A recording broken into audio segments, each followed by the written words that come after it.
Ethiopia is located in the Horn of Africa, sharing a border with Somalia, Sudan, and Kenya. With over 100 million inhabitants, it is second only to Nigeria in population in Africa and is home to many important archaeological sites.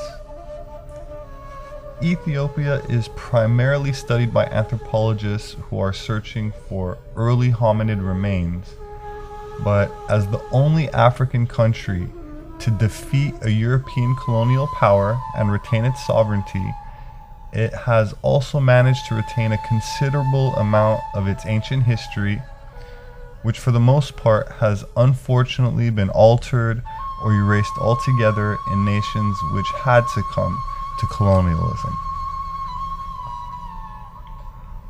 One example is the Book of Enoch, which has portions such as the Book of the Watchers that dates back to at least 300 BC, that describes the fall of the Watchers, who are the fallen angels that fathered the Nephilim, and it is asserted in the writing itself that its author was Enoch, who biblically speaking was Noah's great-grandfather that had lived at a time before the biblical flood.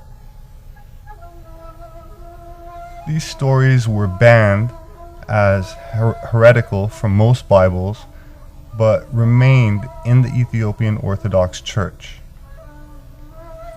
Now, the Book of Enoch describes a number of cavities or hollow valleys deep inside the earth's crust. Chapter 22 of the Book of Enoch states, and I quote, "And then I went to another place, and he showed me in the west another great and high mountain of hard rock. And there were 4 hollow places in it, deep and very smooth. 3 of them were dark and 1 bright, and there was a fountain of water in its midst.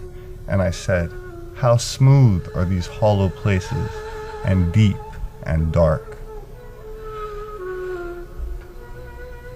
Carved right out of solid rock, the Church of St. George is one of 11 monolithic churches in Lalibela, a city in northern Ethiopia regarded as sacred to many.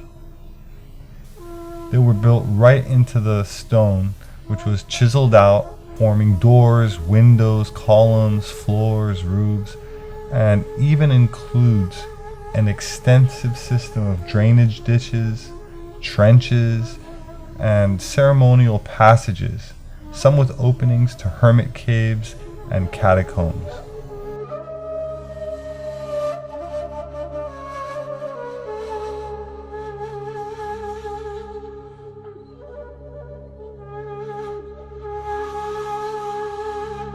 Dated to around the 12th century, their construction is attributed to King Lalibela, who set out to build a new Jerusalem after Islamic conquest halted Christian or Knights Templar pilgrimages to the Holy Land.